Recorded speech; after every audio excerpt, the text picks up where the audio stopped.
రాష్ట్ర ముఖ్యమంత్రి కచరా తెలుసా కచరా రాష్ట్ర ముఖ్యమంత్రి కచరా పేరు ఎట్లా ఉన్నది కానీ ప్రవర్తన మంచి కూడా ఎట్లా ఉన్నాడు. ప్రియతమ ప్రధాని శ్రీ నరేంద్ర మోడీ గారి మీద చేసినటువంటి అనుచిత వ్యాఖ్యలను భారతీయ జనతా పార్టీ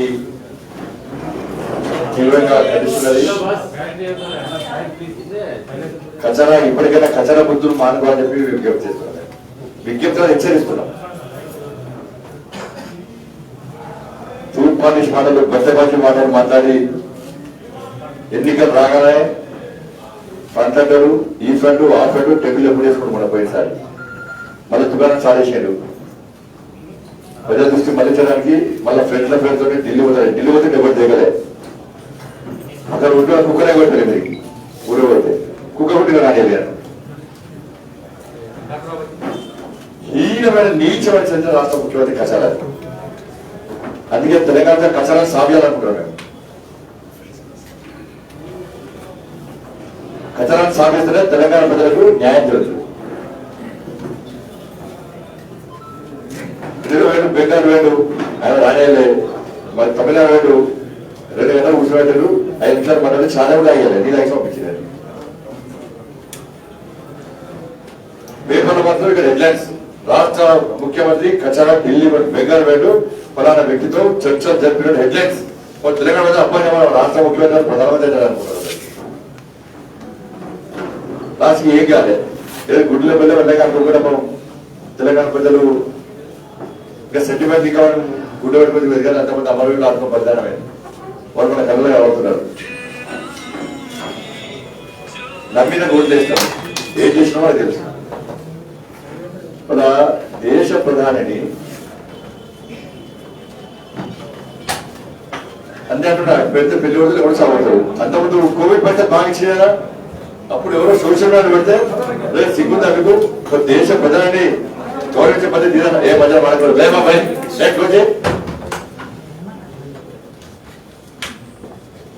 దేశ ప్రధానిని గౌరవించే సంస్కారం ఏదైనా వాళ్ళు లోపడైంది. డీజీపీ గారు చెప్తున్నా వెంటనే అరెస్ట్ చేయాలన్నారు. ఇప్పుడు నేను డీజీపీ గారు చెప్తున్నా, ఫస్ట్ కేసీఆర్ లోపడేసి పుట్టేది దొరుకుతుంది. ఫస్ట్ ఒక దేశ ప్రధానిని ఒక నిరుపేద వ్యక్తి, వెనుకబడిన తరగతికి సంబంధించిన వ్యక్తి, కష్టపడి దేశం కోసం, ధర్మం కోసం, సమాజం కోసం ఆలోచించే నిరంతరం ఆలోచించే వ్యక్తి, తల్లి భారత మాతను విశ్వగురు స్థానంలో ప్రతిష్ఠించాలని చెప్పి సంకల్పం తీసుకున్న వ్యక్తి, ఆ సంకల్పాన్ని బాబురావు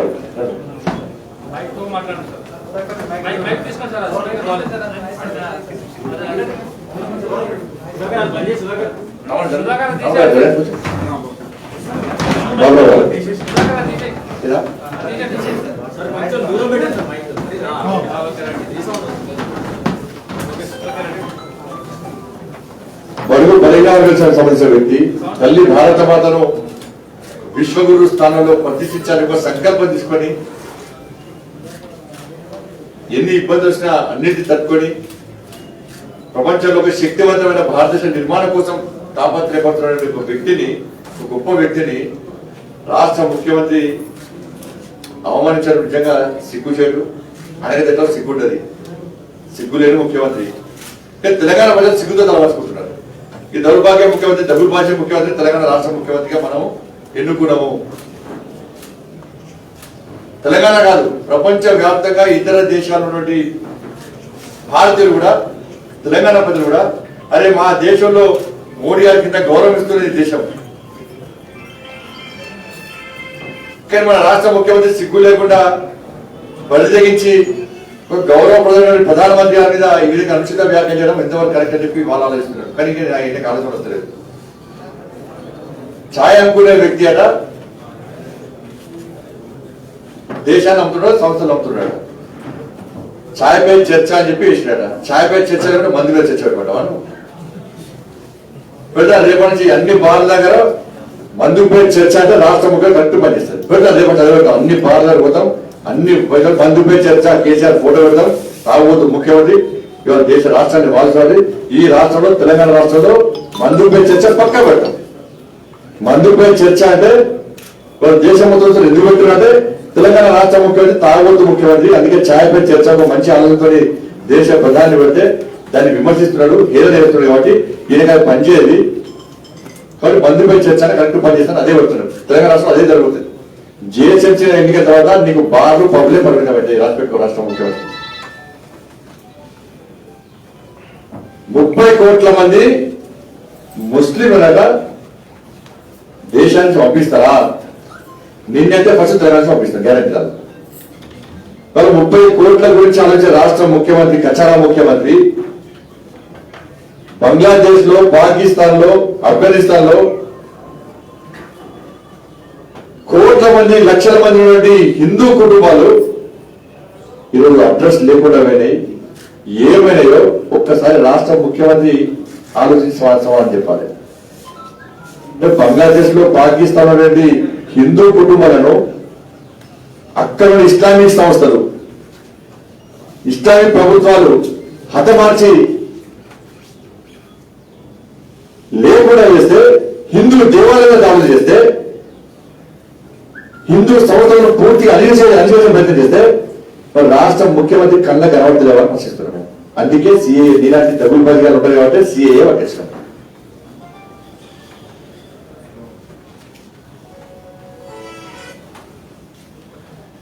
ఆ దేశంలో హిందువులు చదివేసుకున్నాడు రాష్ట్ర ముఖ్యమంత్రి. మరి ఇక్కడ 80% కూడా హిందువులు తెలంగాణ రాష్ట్రం నువ్వు పంపిస్తావా? నువ్వు ఓటు అదే కదా, తెలంగాణ రాష్ట్రం నుంచి హిందువులను పంపిస్తావా? తెలంగాణ రాష్ట్రం నుంచి చెప్పు, సమాధానం చెప్పు. అందుకే కదా ఎంఎం పార్టీ కొమ్ము వస్తున్నా, ఎంఎం పార్టీకి వత్తాసులకి వల్ల వాళ్ళ జేబులో పోయి హైదరాబాద్ భాగ్యనగరాన్ని వాళ్ళ కంపెనీ ప్రతినిధిస్తున్నారు కదా నువ్వు.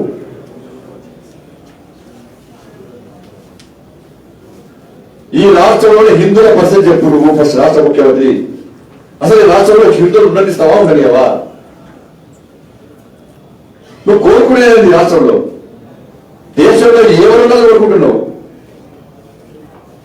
బీహార్లో ఎంఎం పార్టీ పోటీ చేస్తే ఆర్థిక సాయం చేస్తే ఐఎస్ఎంపీ గెలిచారు. దేశాన్ని కూడా వాళ్ళ కంపెనీ ప్రతినిధిస్తున్నావు. నీతో ఏం కాదు, నువ్వు ఏం పిగలేవు వాడికి.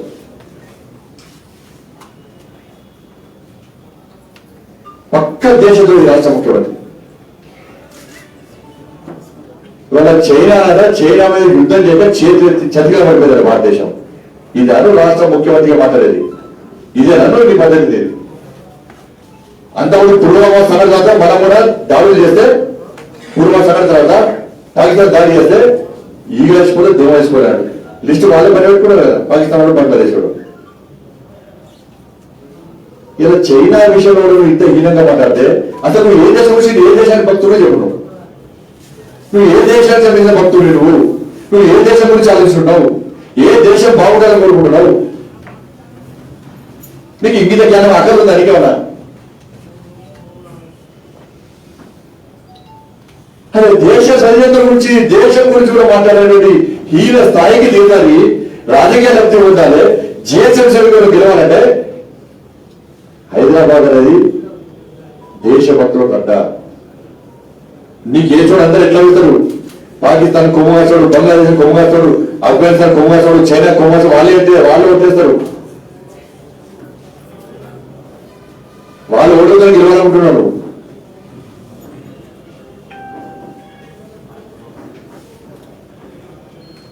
నీకు చేత కాకుండానే నీకు చేత కాకుండానే ఇదే ఆలేరులో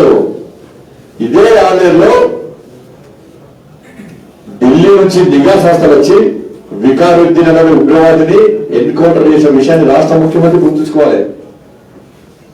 రాష్ట్ర పోలీసు శాఖ కానీ పోలీసులు కూడా చెప్పు చదవనుకుంటాడు. పోలీసులు పూర్తి అధికారులు ఇస్తారు. అనేక మంది కష్టపడి పనిచేసిన పోలీసులు అధికారులు సంఘ విధ్వంసకులను, ఉగ్రవాద సంస్థలు కూకటి వేలతో అంచువేయాలని చెప్పి ఒక నిబద్ధత పోలీసు అధికారులకు ఈ రాష్ట్రంలో పోస్టింగ్స్ లో వాళ్ళందరూ రూపాయలు ఉన్నారు. వాళ్ళందరూ కూడా అందరూ బాధపడుతున్నారు. వాళ్ళందరూ కూడా ఎమ్మెల్యేలు 2 రూపాయలు, ఎంపీలు 2 రూపాయలు, మంత్రుల సిఫారసు అలా పోలీసు అధికారులు నియమించడం వల్లనే ఇవాళ వాళ్ళ కట్టగా మారింది. ఇవాళ ఇద్దరు వికాసం ఎందుకు వెళ్ళిపోయినాను? నీకు చాలా ఉంటారు కదా, ఢిల్లీ నుంచి ఇలా పోలీసు అధికారులు చేరుకోవడం చేసింది, సంవత్సరాలు చేరుకోవడం చేసింది కదా.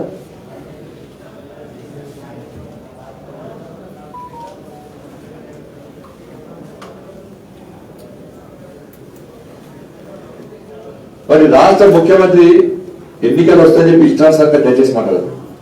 విమర్శ చేయి, ప్రజాస్వామ్యంగా విమర్శ చేయి, దానికి సమాధానం చెప్తాం మేము. నువ్వు ఏ విధంగా విమర్శిస్తావు అదే నీ భాషతో సమాధానం చెప్తావు. నీ భాష నీకే అభివ్యక్తం.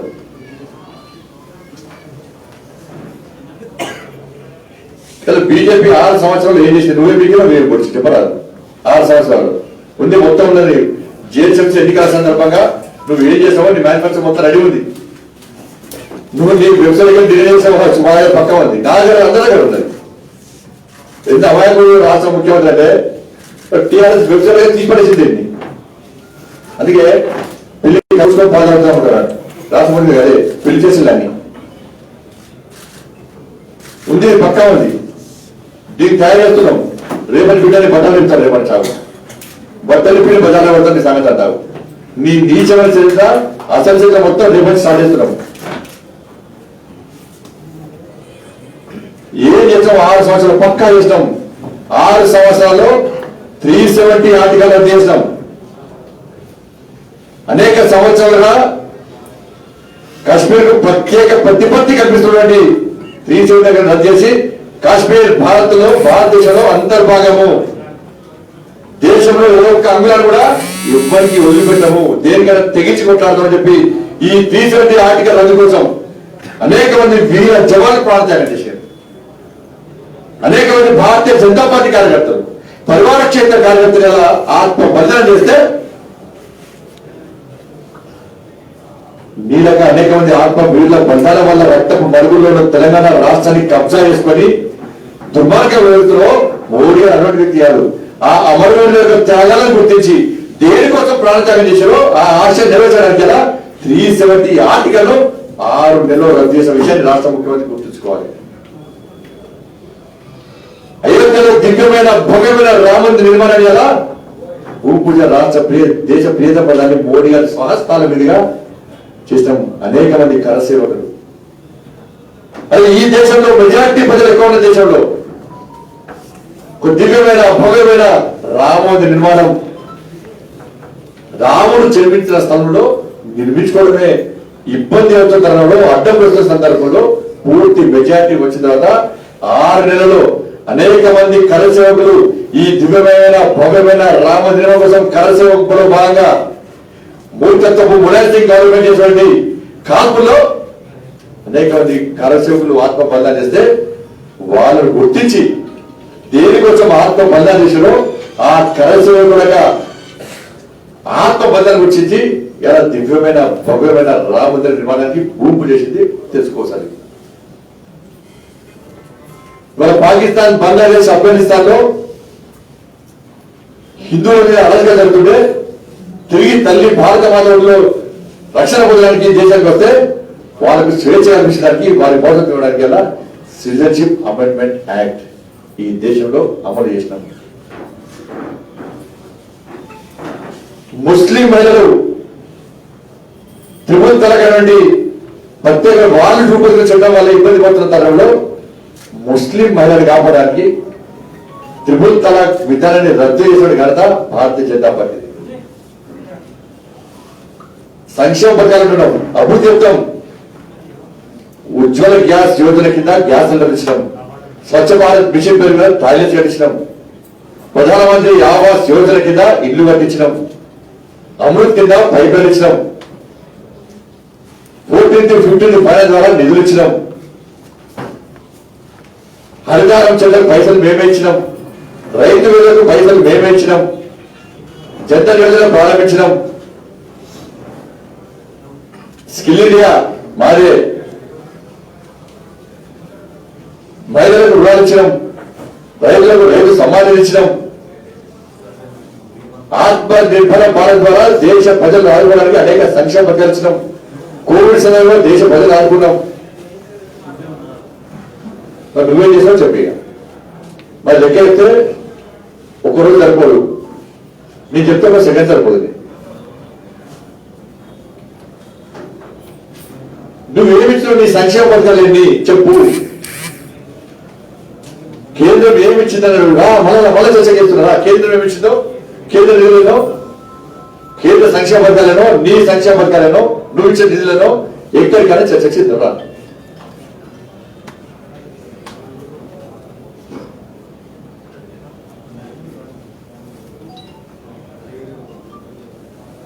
కాబట్టి ఇవన్నీ జరుగుతుంటే, ఇవన్నీ విషయంలో ప్రజలు ఆలోచిస్తుంటే, హైదరాబాద్ లో ముంపు వల్ల ఇబ్బంది పడ్డ వరదల వల్ల ముంపు గురైన ప్రాంతాలను కాపాడలేని చేతనావసరం రాష్ట్ర ముఖ్యమంత్రి సర్వే రిపోర్ట్ తీసుకున్నాడు.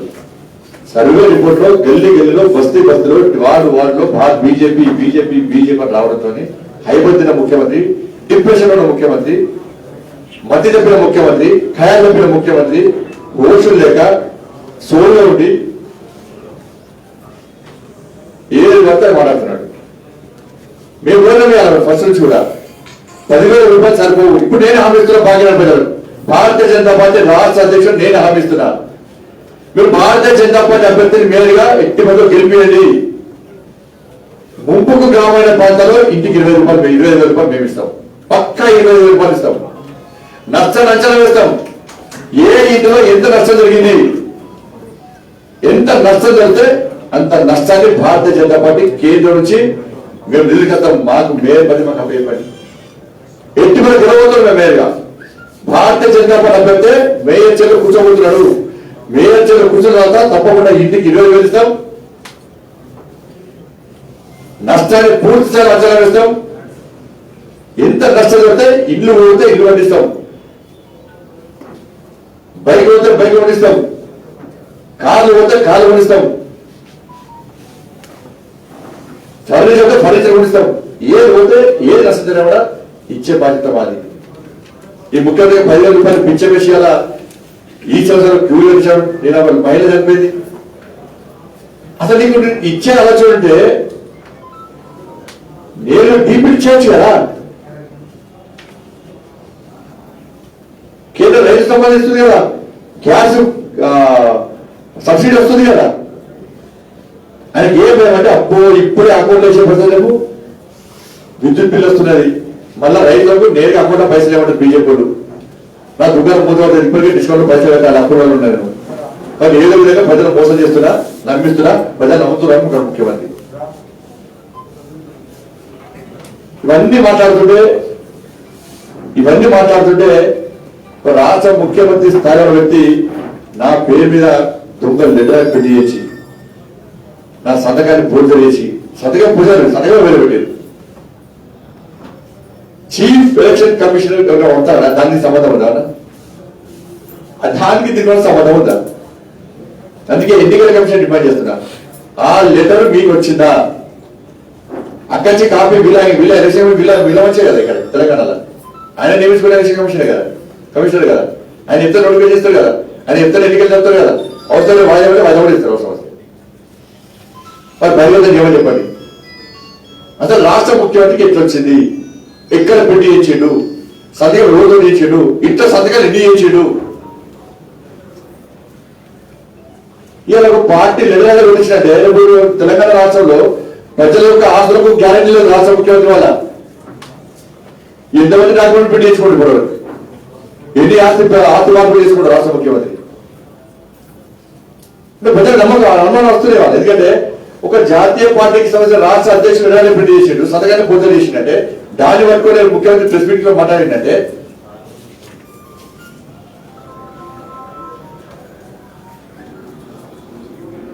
మళ్ళా సవాల్ చేస్తున్నా.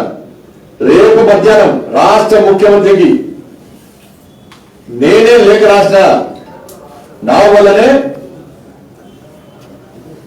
నువ్వు ఇచ్చినట్టు వరద నిధులు ఆగిపోయినాయని చెప్పి నువ్వు అనుకుంటే రేపు మధ్యాహ్నం 12 గంటలకు నేను పక్కా భాగ్యనగర్లోని చార్మినార్ దగ్గర భాగ్యనగర్లోని భాగ్యలక్ష్మి అమ్మవారి టెంపుల్ నేను వస్తున్నా. నేను అమ్మవారిని నమ్ముకుంటా, అమ్మవారి భక్తుడు. నేను కూడా పక్కా రేపు మధ్యాహ్నం 12 గంటలకు పక్కా వస్తా. నీకు నిజంగా నిజంటే నువ్వు నిజంగా హిందూ అయితే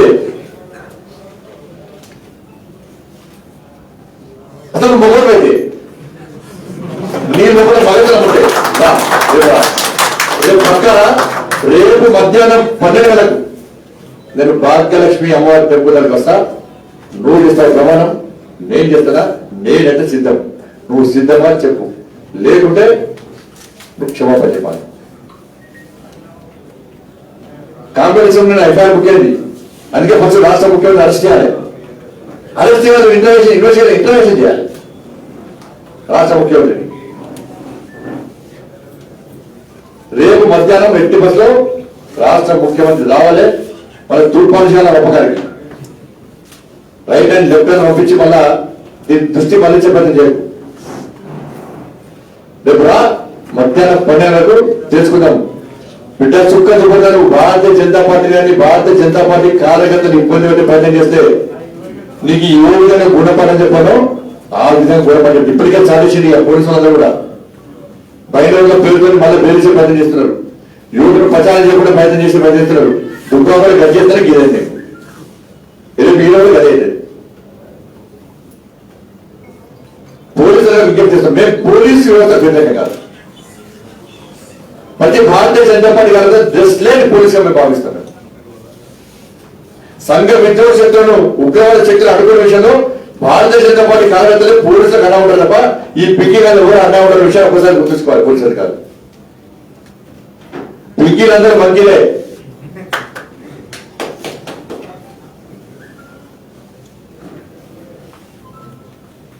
మరి ముఖ్యమంత్రి వస్తారా రారా? నేనైతే మధ్యాహ్నం 12 పక్కా వస్తాను.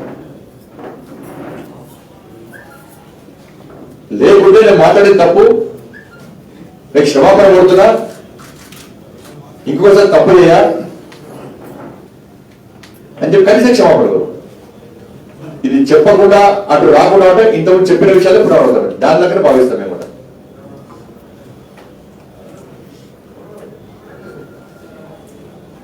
ఇలా ఎంత బాగా అనిపిస్తారా అంటే చైనాలో ఇలా సరిహద్దులో కుటుంబాలను వదిలిపెట్టి నువ్వు మంచిగా మంది అవుతున్నావు, ఫామ్ హౌస్ అయితే 10 మనం అంటున్నావు మంచిగా. సైనికులరా ప్రాణాలు తెగించి ఇలా దేశాన్ని కాపాడే ప్రయత్నం చేస్తే వాళ్ళు అవమానపరుస్తావా? చెతికిల పడ్డవాడ చైనా యుద్ధంగా చెతికిల పడ్డవాడ. నీలగవి కావ్యం నిజంగా ముఖ్యంగా కాంప్రమైజ్ అంటాడు. వేరే దేశాలు కానీ ఎంఐఎం పార్టీ కుమ్మక్క వాళ్ళ వల్ల ఉగ్రవాద సంస్థతో కూడా ముఖ్యమంత్రి సంబంధాలు. ఎంఐఎం పార్టీ ఉగ్రవాద సంస్థ, ఉగ్రవాదంతో సంబంధం పెడుతూ ఉగ్రవాదే. ఉగ్రవాద సంబంధాల విషయం వాస్తవము. కానీ ముఖ్యమంత్రి హైదరాబాద్ ఆయన వేస్తాల్సిన భయపడే ఇలా ఎంఐఎం పార్టీ దాసోహం ఏంటి అలా. మరి ఈయన కూడా ఉగ్రవాద సంస్థ సంబంధాలు అంటే ఈయన కూడా ఈయన మీద దేవులని నిఘా సంస్థలు కూడా ఈయన అబ్జర్వ్ చేస్తుంటారు. నేను కనిపెడుతున్నాను. నేను ఎటువతుంటాను. నువ్వు అంత స్థాయికి దిగుతావు, మేము కూడా అంత స్థాయికి దిగదనమాట పక్క. ప్రియతమ ప్రధాని ప్రపంచవ్యాప్తంగా ప్రజలు మన్నలవుతున్న ప్రియతమ ప్రధానిని నువ్వు హేళన చేసే విధంగా వెనుకబాటు వర్గానికి సంబంధించిన వ్యక్తిని, ఒక బీసీ కులానికి సంబంధించిన వ్యక్తిని నీ దురహంకారంతో అహంకారంతో హేళన చేసేది వాడితే ఇంతకంటే దగ్గర భాషిస్తాం మీకు కూడా కాదు. ఇలా ప్లాన్ ప్రకారం ముఖ్యమంత్రి లెటర్ రాయించి సంతకం పెట్టించి అన్ని వాళ్లలో వాళ్ళ పిక్కీలతో ప్రచారం చేసే ప్రయత్నం చేస్తా ఉన్నాడు. కానీ ప్రజల వాళ్ళు నమ్మరు. నీకు నిజంగా ఇచ్చిన లిస్టు పెట్టు ఏ డివిజన్ ఎంత మళ్ళీ చెప్తున్నా, ఏ డివిజన్ లో ఎంత మందికి ఇచ్చిన నువ్వు లిస్టు పెట్టి పంపించే బహిరంగ చేయి. నువ్వు లిస్టు పంపు, మేము 10 ఇంటికి వస్తాం. అదే ముఖ్యమంత్రి గారు మీకు 10,000 రూపాయలు ఇవి వేస్తున్నాడు, ఇచ్చిన వాళ్ళు చేస్తున్నాడు, మేము ప్రచారం చేస్తాం. నీకు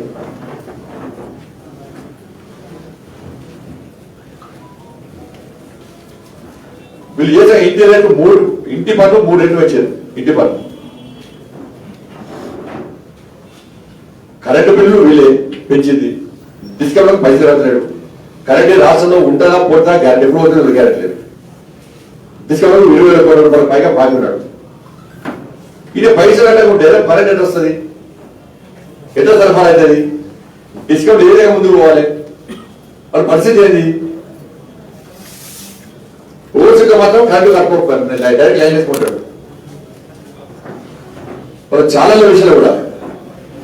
విషయాలు కూడా యువకులందరూ ముగ్గురు పోయినా కూడా రోడ్ క్రాస్ చేసినా కూడా యువకులే టార్గెట్ రాష్ట్ర ముఖ్యమంత్రికి చాలా పేరుతో ఇవాళ ఇష్టానుసారంగా వివరిస్తున్నారు. ఇవాళ నేను చెప్తున్నా కదా, భారతీయ జనతా పార్టీ జిహెచ్ఎంసీ ఎన్నికల్లో మేయర్ పదవి చేపట్టిన తర్వాత భాగ్యనగరంలో ఛానళ్ల పేరుతో ఎవరైతే వసూలు చేస్తున్నారో ఆ ఛానళ్ల పైసలు మొత్తం జిహెచ్ఎంసీ కట్టే విధంగా మేము చేసుకుంటాం.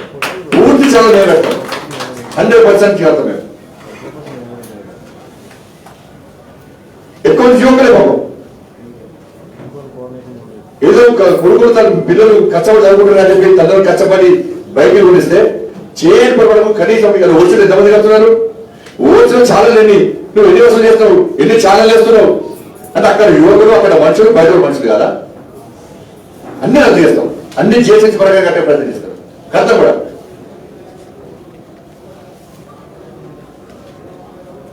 ఎల్ఆర్ఎస్ బిజినెస్ స్పెషల్ చేయి. ఎందుకు ఎల్ఆర్ఎస్ రద్దు చేస్తారు? ఎందుకు రద్దు చేస్తారు ఎల్ఆర్ఎస్? మీరు జిహెచ్ఎంసీలో బీజేపీ చేస్తే పక్క ముఖ్యమంత్రి దిగొస్తాడు, ఎల్ఆర్ఎస్ రద్దు చేస్తాడు. కాబట్టి అందుకే అన్ని విషయాలను ఈ ఎన్నికల సందర్భంగా ముఖ్యమంత్రి బండారంతో బయటపెడతాం. ముఖ్యమంత్రి అవినీతి మొత్తం బహిర్గతం చేస్తాము, అవినీతి పని అంతమందిస్తాము. మరి మరొకసారి అప్పీల్ చేస్తాను భాగ్యనగర ప్రజలకు, అభివృద్ధి విషయంలో కానీ హైదరాబాద్ కాపాడే విషయాలు కానీ మీకు సేవ చేసే అవకాశం భారతీయ జనతా పార్టీ పైన. పేద కార్యకర్తలు చాలా మంది మీద వస్తున్నారు, ఓట్లను అభ్యర్థించడానికి వస్తున్నాడు. దయచేసి నిన్ను మనసుతో ఆశీర్వదించండి, అండగా ఉండండి. కేసీఆర్ ఎంఐఎం పార్టీ యొక్క మూర్ఖత్వ పాలనకు సమాధి కాదు. కాంగ్రెస్ పార్టీ టీఆర్ఎస్ పార్టీ ఓటేస్తే ఎంఐఎం పార్టీ ఓటేస్తే, ఎంఐఎం పార్టీకి వేస్తే టీఆర్ఎస్ పార్టీ ఓటేస్తే అభ్యర్థులు లేరు కాబట్టి ఎంఐఎం పార్టీ నుంచి పక్కన పెట్టుకున్నాడు. బట్ అన్ని విషయాలు దృష్టి వచ్చుకొని అలా మేము ఎన్నికలు ప్రచారం మళ్ళీ సవాల్ ఇస్తున్నా. నీకు మందుపై చర్చ కావాలా, ఛాయ్పై చర్చ కావాలా? భారత నగర్ చర్చ పెడతావా, పబ్బుల నగర్ చర్చ పెడతావా? లేదు ఛాయ్ ఒకటి చర్చ పెడతా. ఛాయ్ దగ్గర పేరు అవుతారు, పబ్బులలో ఎవరు అవుతారు? పబ్బుల వాళ్ళు పేరు తప్పవుతలేను. రాష్ట్ర ముఖ్యమంత్రి గారు ఉత్తరంతో పోతాడు, ఆయన కుటుంబ సభ్యులు చాలా పోతాడు, చెప్తారు వీడియో బయటపడతారు కూడా, అతి సభ్యులు బయటపడతారు కూడా. నాకు చూస్తున్నాం పబ్బులకు బాధకు ఎవరు అవుతున్నా చెప్పండి. మామూలు ప్రజలు పోవచ్చు, తప్పులేదు అలా. కానీ వేరే పోతే ఆయన మాత్రం పోవాలి. ఆయన విమర్శిస్తారు చాలా సందర్భాలు. ఏ కూడా రాష్ట్రం ఉంటుంది, పబ్బులను చర్చపెట్టుకుంటాడా, లేకపోతే వైద్యాలను చర్చపెట్టుకుంటాడా, బాగా చర్చపెట్టుకుంటాడా, లేకపోతే ఛాయ్ సెంటర్ దగ్గర చర్చపెట్టుకుంటారా? ప్రజలు ఆలోచించుకోవాలి. తెలంగాణ రాష్ట్రంలో హిందువులకు పాల్గొంటారా? 30 కోట్ల హిందువులు మాత్రం తెలంగాణ హిందువులు ఎందుకు మారుతున్నా? మరి తెలంగాణ హిందువులు కదా. బీజేపీ దేవుళ్ళు అనుకుంటా, నువ్వు యాగాలు కూడా నువ్వే అనుకున్నావా? నీ తాత ముట్ట ముందు యాగాలు చేశారు, నీ ముత్తాత కూడా యాగాలు చేశారు. మరి నేనే యాగాలు చేశాను, నేనే పూజ చేసుకుంటున్నా. మరి రేపు మధ్యాహ్నం 12 ముహూర్తం చూపెట్టాం. మంచి ముహూర్తం, బలమైన ముహూర్తం అది. నీ పతనానికి బలాది వరకే ముహూర్తం అది, నీకు సమాధి కంటే ముహూర్తము. రేపు మధ్యాహ్నం 12 ఎట్టి బస్లో మధ్యాహ్నం 12 భాగ్యనగర్ లోని భాగ్యలక్ష్మి అమ్మవారి చెప్పుదానికి నేను వస్తున్నా. ముఖ్యమంత్రి వెంటనే రా. గౌరవ ముఖ్యమంత్రి కచరానికి విజ్ఞప్తి చేస్తున్నాను, వెంటనే రా. కచరాన్ని సాగడమే మా లక్ష్యం. ధన్యవాదాలు.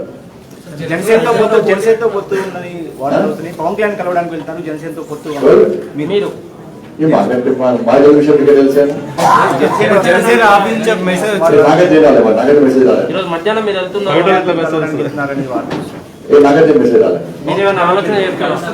అసలు పవన్ కళ్యాణ్ తో కలుస్తున్నారు. అట్లా ఏం ఆలోచన లేదు. ఇంతకు పవన్ కళ్యాణ్ గారు నాకు దగ్గర ఇంతకు ఏం లేదు, అసలు ఆలోచన లేదు. మేము ఆల్రెడీ అభ్యర్థులను నిర్ణయించుకున్నాము. బీ ఫామ్స్ కూడా అయిపోయినాయి. ఒక్క 2-3 డివిజన్ విషయంలో చర్చ జరుగుతున్న ఆలోచన ఆల్రెడీ అభ్యర్థులు నిర్ణయిస్తాం. పవన్ కళ్యాణ్ గారి వచ్చి ఎట్లాంటి విజ్ఞప్తి రాలే, వస్తే ఆలోచించేవాళ్ళం. ఏ విజ్ఞప్తి రాలే, అభ్యర్థులు నిర్ణయించడం బీఫామ్ సరి అని రాత్రంతా అక్కడ అందరూ కూర్చున్నాం. కేవలం 2-3 డివిజన్ విషయంలో కొంచెం చర్చ జరుగుతుంది కాబట్టి అందుకే ఆలస్యం. అన్ని ఒకసారి రిలీజ్ మీరే కొత్త అంశాన్ని ప్రతిపాదించినట్టు అటువైపు నుంచి వారు ప్రతిపాదించలే, మేము ప్రతిపాదించలే. వాళ్ళు మా ఇద్దరి మధ్య విభేదాలు తెచ్చి సృష్టించారు. సృష్టించారు. ఇప్పుడు నాకు పవన్ కళ్యాణ్ దూరం కాదు, నేను వారికి దూరం కాదు. వారు నాకు ఫోన్ చేస్తారు, అవసరం వస్తే నేను వారికి ఫోన్ చేస్తాను. మా ఇద్దరి మధ్యలో మధ్యవర్తి అవసరమే లేదు. వారు కూడా ఆంధ్రప్రదేశ్ లో తగ్గట్టు మత మార్పుల విషయంలో స్పందించిన ఏకైక వ్యక్తి పవన్ కళ్యాణ్ గారు. ధర్మాన విధానం. కానీ వారికి మాకు మధ్యవర్తులు అవసరం లేదు. సార్, మీడియాకు సమాచారం అంటూ మెసేజ్ సర్క్యులేట్ అవుతుంది, మీరిద్దరు కలుస్తున్నారు. రాష్ట్ర ముఖ్యమంత్రికి దొంగసంతగా పెట్టిన విషయం కాదు. దీని మధ్యలో ఎవరన్నా రాష్ట్ర ముఖ్యమంత్రి సులభంగా చేస్తున్నాడు అంటే రాష్ట్ర ముఖ్యమంత్రి చేస్తున్నారు కూడా. ఇప్పుడు హైదరాబాద్ లో కత్తులతో పరుచుకునే హైదరాబాద్ కావాలా, మతం పేరుతో ఇది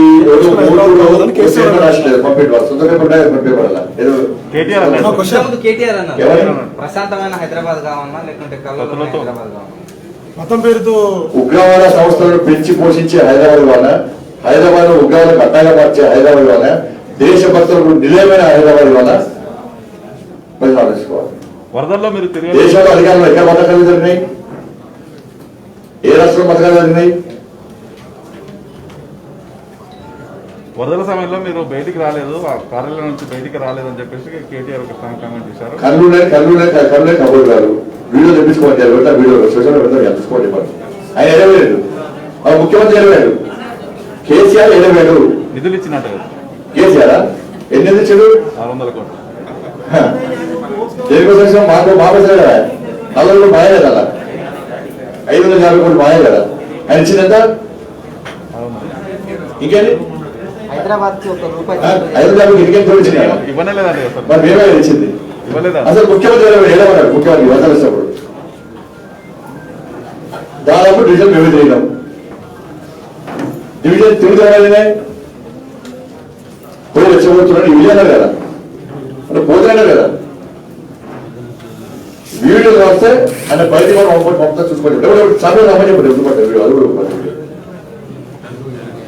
వీడియో తిరిగి అది వీడియో చూపడతారు. ఎవరు పోతా మీరు వచ్చింది కదా. ఇప్పుడు నేను వరదల తిరిగినప్పుడు మీరు వచ్చినా లేదా? మరి ఒక్కసారి కేజీఆర్ ఫోన్ చెప్పండి, కేజీఆర్ ఫోన్ చెప్పండి. Every year, Telangana government provides huge funds to Makkah. So, will the BJP press అంటున్నారు. ప్రెస్ అన్నా ముందు అనుకున్నారు ఎవరు? Every year, Telangana government provides huge funds for Makkah Masjid. So there are several people in Hyderabad which are temples in Hyderabad which are in dilapidated condition. అందుకే ముఖ్యమంత్రికి హిందువుల మీద ప్రేమ అన్నమాట. నిజమైన హిందూ అయితే, నికాసన హిందూ అయితే, భయంకరమైన హిందూ అయితే శబరిమల వేయబడను, 2 ఇతర క్షేత్రాలు వేయబడాలని కూడా ఫ్రీగా పంపని చెప్తున్నాం. మేము కూడా ఉచితంగా పంపంటున్నాం. అయ్యప్ప దేవాలయం విషయం ఎందుకు స్పందించలే? అయోధ్య రామదేవుడు ఎందుకు స్పందించలే? 2 వికాసం నిజమైనది, యాగాలు, పూజలు నువ్వు వేసావు, నువ్వు అనుకున్నావు కదా. హైదరాబాద్ నుంచి తీర్థయాత్రలకు వెళ్ళే పేద హిందువులందరికీ నువ్వు ఉచితంగా పంపుతావా? ఎండోమెంట్ ద్వారానే నీకు ఆదాయం వస్తున్నది. చర్చల ద్వారా, మసీదు ద్వారా ఆదాయం వస్తలేదు. ఎండోమెంట్ ద్వారా ఆదాయం వస్తున్నది. మరి మానేజం మాకేయడానికి నీకు ఇబ్బంది ఏంటి? నువ్వు మక్క మీద నీకు ఇబ్బంది లేదు, దాన్ని వ్యతిరేకించాను.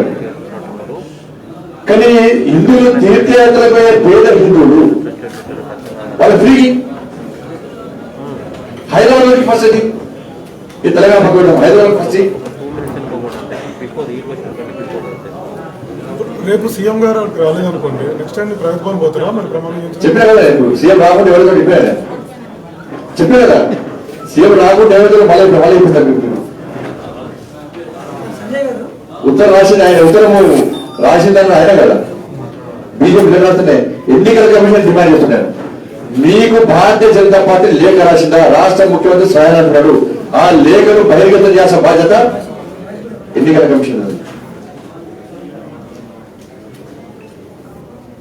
నేనేమంటున్నా అంటే ముఖ్యమంత్రికి గవర్నర్ గారికి అని ఈ సిఎస్ గారికి చాలా సందర్భం లేఖ రాసిన దాని అలా వ్యతిరేకంగా సంతకం ఉండదు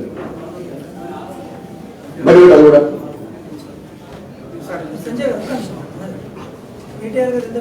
కేటీఆర్ నుంచి మాట్లాడా కేటీఆర్ నుంచి